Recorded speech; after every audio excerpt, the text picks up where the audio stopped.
Welcome back to my channel. My name is Olivia Morrissey, and I don't currently have a title for myself yet because I've been going through so many ego deaths, which is what this video is about.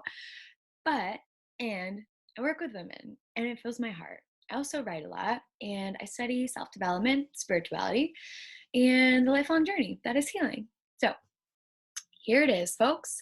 And if you're joining me today, which you are right now, grab a cup of tea, make some cacao, settle on in, and get cozy because we are about to talk about death and dying and darkness and how beautiful it all really is. Great. So, if you're watching this live time, you know that we are in unprecedented times as we are experiencing here on Earth the coronavirus.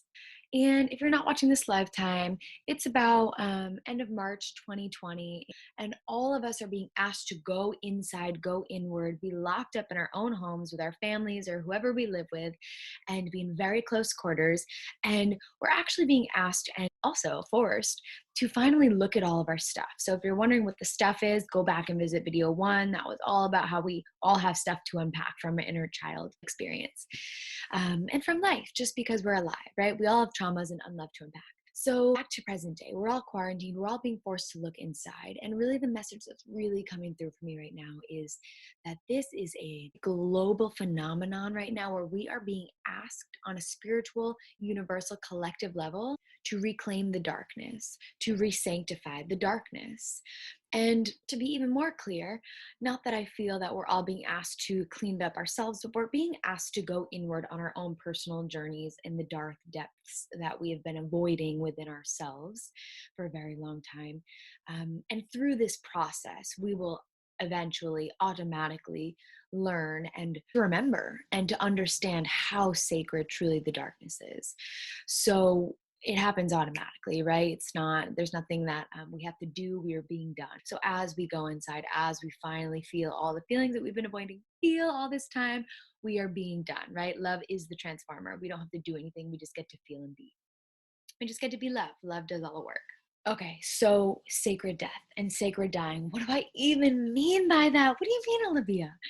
So, sacred death and dying is the act of allowing yourself to be fully consumed by all that threatens to take away all that you have. Feeling when something is about to be taken from you, not necessarily from another person, but by life, your job, maybe, or you're about to lose money, or you're about to lose a partnership, or maybe you're even about to lose a state of being, right? You're about to lose your happiness. You're feeling anger welling up inside of you.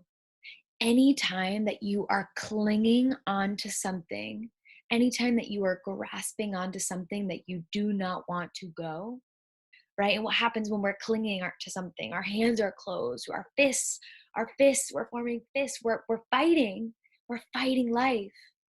Sacred death is letting it go and allowing for it to be taken from you, right? And allowing that feel, that's overwhelming, all-consuming act of surrendering and letting it go.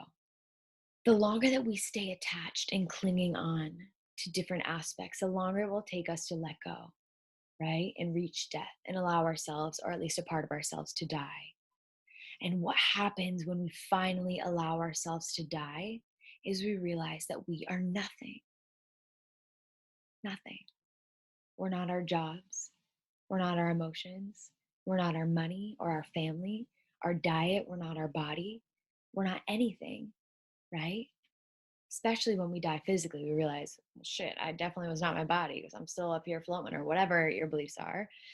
But when we allow a part of ourselves to die too, whether that be our external reality or identity, we realize that, oh my God, I just lost it all and I'm still here and I'm still alive. What am I? Sacred dying is the process that brings us back down to nothingness. Because when we finally remember and realize that we are nothingness, we see and feel that we are safe. I have nothing left to lose. I am so safe and content. I'm not trying to be anyone else. I'm not trying to have all of these things. I have nothing. I have no one. And yet, I am at peace with myself. I am right here with myself. I realize I'm love. I love myself. I'm here. I feel loved. I feel loved. Because what happens when we die sacredly, when we allow a part of ourselves to transition or to change or transform or be let go of, we are returning back to the space of source. Okay? We are returning back to the space of nothingness, of no external grasps, of no external realities and attachments. And when we are finally back at this place of nothingness, we realize that we're entirely whole already. We realize that without all of the stuff that we reach for to try and get ourselves to feel worthy or loved or seen or heard or etc., we didn't need. Because right here in the state of nothingness, I feel whole. Whole. And whole is where love and peace and bliss and joy and ecstasy and safety exist. So now we know that when we finally allow ourselves to die or a part of us to die or be transformed, etc., we get to a space of nothingness. And when we're in this space of nothingness, we realize that we are back to a place of love. We're back with Source. We're back with God. So, what people finally learn when they let go, when they let go of all they're clinging to, all they're fighting for, is that they are home. They are whole. They are safe. They are loved. They are with God. And they're nothing. And nothing is exactly where Source and God exists. Okay. So, if we know that nothing and this place of emptiness and darkness and void and blackness, right? This place of death and dying is where God actually lives and exists, and that it's actually incredibly fruitful and whole and life giving, and you feel Source the most potently here. What is it that people actually mean when they're using the term darkness as something being so bad and evil, even? Well, the truth is that when people are referring to darkness or even evil as bad, what they're really referring to is what is ungod, right? Not God or not whole. If God is whole in love, then the opposite of love or whole is unlove or evil. And the opposite of whole is separation. It is not darkness, but it is light. And I hear what you're saying, Olivia. You're going to tell me that light is actually evil and dark is actually God. No, they're the same thing. Nothing is actually evil or ungodlike until you separate it, until you take something from the whole, extract it, and let it go on without its full life and death cycle. Meaning that when you take light and you take the darkness out of it, you take the death and dying out of it, you separated it from its natural state, which was wholeness of dark and light together. Wholeness meaning oneness. Evil or darkness, what people are referring to when they say these things, is actually simply the continuation of light without the darkness and the death. It's separated form from the whole, which was both things. So hear that clearly. There is no such thing as evil because all things begun as one. All things are dark and light. Wholeness is dark and light.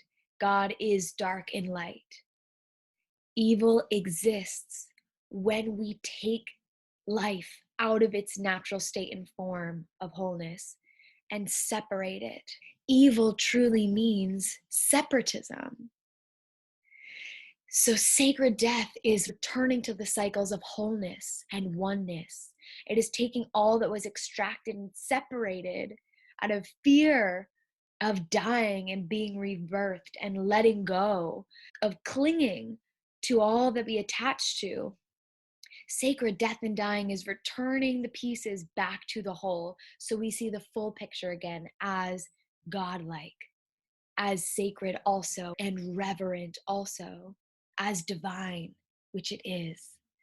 So why is darkness so important, right? We are actually witnessing globally right now the destruction of all of the light we created.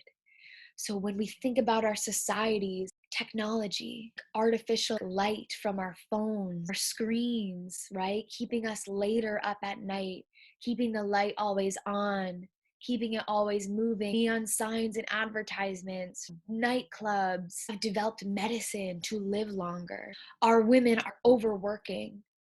They're disconnected from their bodies and their bleeding cycles. Global warming is an extended experience of the way that we live, warming our planet so that we are in a constant state of summer. We are constantly, as a world, seeking out the light. We are terrified of darkness. We have demonized darkness and dying. We demonize rest, right? And sleeping even. We have coffee, we have Adderall, we have stimulants. We are terrified of the darkness and dying. And now we have globally found ourselves in a space where we are being asked and forced to go inward to our own death and allow part of ourselves to die and be transformed. So, why is darkness so important? What does darkness have to teach us? We've seen the effects of what is of continued light in our world, and now we're being asked to go inside. Why must we die? Well, the answer: creation.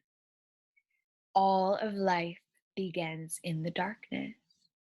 From a seed that is underneath the soil that needs to be in dark, wet, cool environments to crack open and birth itself up into light, to a baby who is born in the darkness of a womb. All life, ranging from plants to humans to projects to ideas, all aspects of creation began deep in the dark world. It is only once we birth it into the world, whether it's a tiny blossom spouting up through the soil, or a child being born, or an idea being spoken into or drafted in this world, that we bring it into the light, where the magic of the light can refine it and beautify it and create structure for it and support it into existence. But without the darkness, nothing new can be born. Because nothing can be born where something already exists. And in the light, everything already exists. Something already is. We have to return to the space of darkness and nothingness to experience new life. All life is born of the void, the nothing, the black, the empty. Think of the universe. This is the magic, folks, and this is feminine energy, born of the darkness. And speaking of, who knows the darkness better than any other creature on this planet? The human woman. The woman, the creature who dies every single month by bleeding with her womb simply to renew herself, to renew her cells, to regenerate, healing, to let go and purge of what she consumed, simply so that she may start over and birth anew. That is magic. Sacred bleeding, which will be a video.